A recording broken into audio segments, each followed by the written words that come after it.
Hey guys, this is David from Sunlander, and today we're going to be doing a demo of this new tube preamp that I got in, the Arkham Sounds Bullet.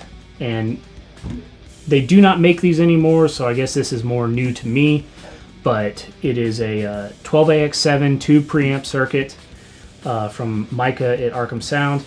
And so what we're going to be doing today is I'm going to run a couple basses through it, and then I'm actually going to try tube rolling it, which for those of you unfamiliar, tube rolling is when you take different tubes and try out the sound with a different tube inside it. So I have here in my hand, that I will drop and break, of course, the RCA black plate 12AX7, which is an NOS or new old stock tube I got from the guys at Fuzz Audio. And this, for those of you who do not know, is one of the holy grails of old tubes.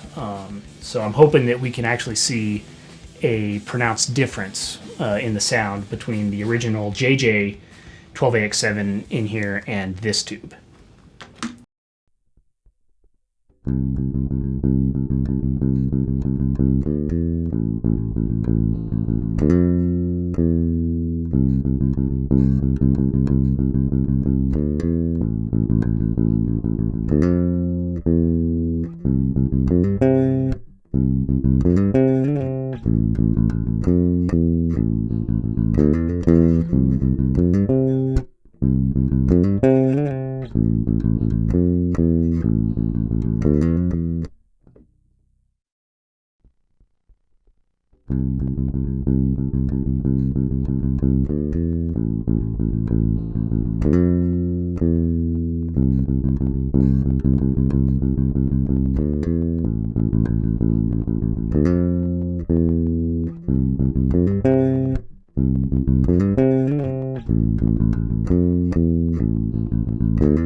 Hello, this is Ryan, the singer from Sunlander, and I'm also editing the video.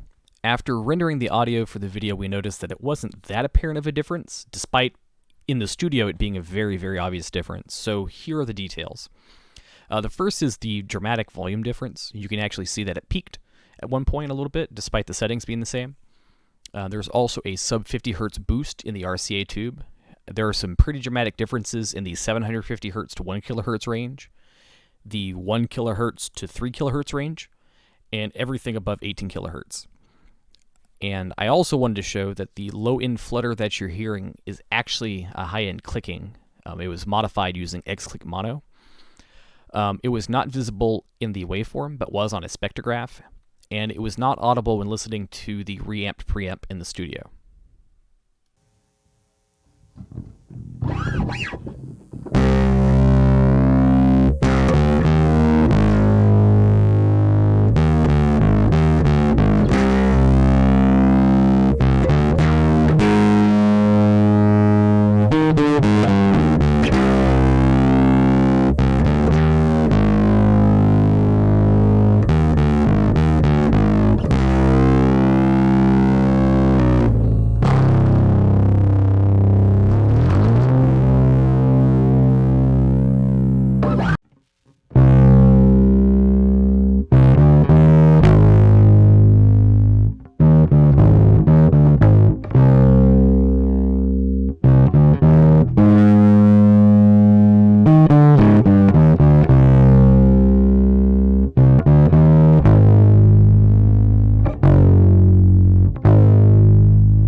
right. Well, that was quite an experience. I'm actually really surprised at how good this thing sounds, especially with that black plate in it. I wasn't expecting too terribly much difference between the original tube and the black plate, especially with the settings flat. But man, that low end was absolutely killer, and I'm really impressed with the way the Keeley pedals push this thing into some really nice thick overdrive tones.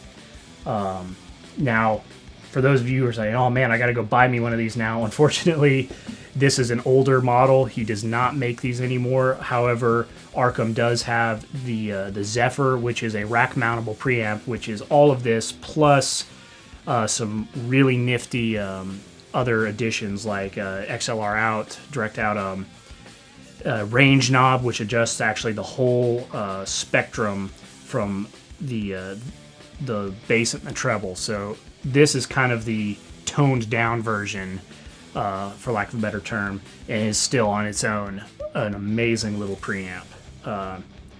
And other than that, again, thank you to Lunar Music and Micah for making this really awesome little preamp here. Other than that, I guess I'll sign off.